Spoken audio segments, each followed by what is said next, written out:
How many times have you heard some financial guru on YouTube say, just wait until 67 to maximize your Social Security? And how many couples do you know who've done exactly that? Both waited, both claimed at 67, and now they're sitting pretty? Let me tell you about Mark and Diane. Mark worked 38 years as a mechanical engineer. Diane taught elementary school for 34 years. Both smart, both responsible, both maxed out their 401k contributions every single year. They did everything right. They both retired at 62. Both claimed Social Security right away. Mark's check, $2,100 a month. Diane's, $1,800 a month.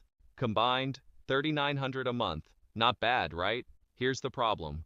4 years later, they're struggling. Medical bills piled up. They drained their savings faster than expected. Now Diane is talking about going back to substitute teaching at 66. Mark's back on LinkedIn. $3,900 a month sounded fine on paper. But when your car dies, when your roof needs replacing, when health costs hit, that number vanishes fast. And it didn't have to be this way. This is the retire together mistake, and it's destroying financial security for couples across America. Let me break it down. The fantasy we all believe somewhere along the line, we got this idea in our heads that retirement is a light switch. One day you're working, next day you're not. Both spouses do it at the same time. You sell the house, buy an RV, drive around the country. That's the dream, right? But here's what nobody tells you. That dream is a financial trap for couples. When both spouses retire at the same time, you're making two massive bets. Bet number one, that you'll both live long enough to enjoy it. Bet number two, that your health will hold up. Those are terrible odds to bet against.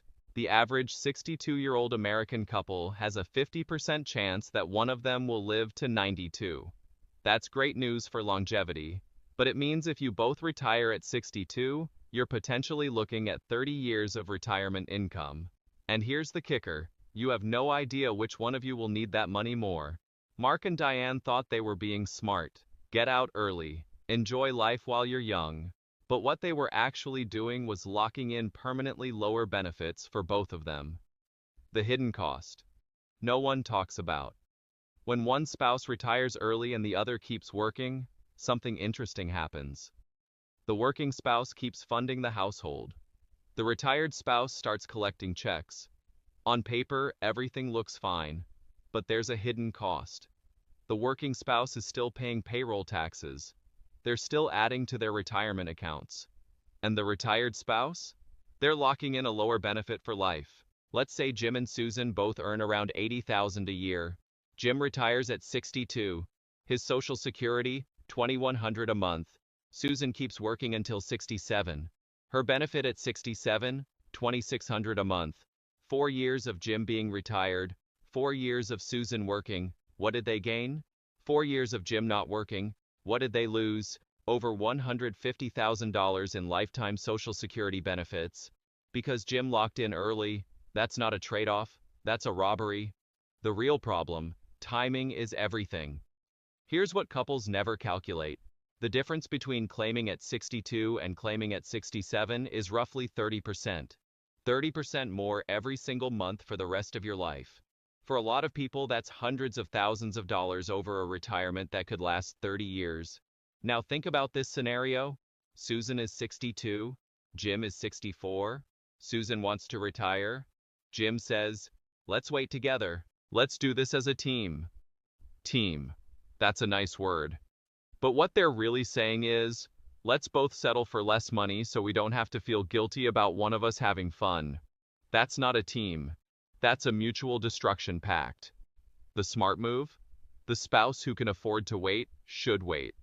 The spouse who's burning out, whose health is declining, who's been dreaming of freedom, let them go. Claim early. Get out. But the other spouse? They keep working. They keep paying in.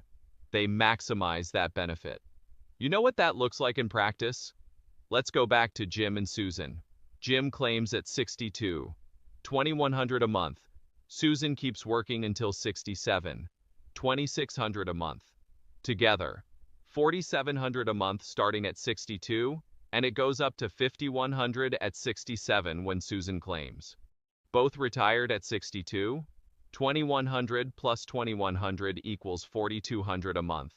Forever. The difference? 5100 versus 4200. That's 900 extra every month. 10,800 a year. Over 20 years? $216,000. That's a lot of RV payments. The Medicare mess. But wait, there's more.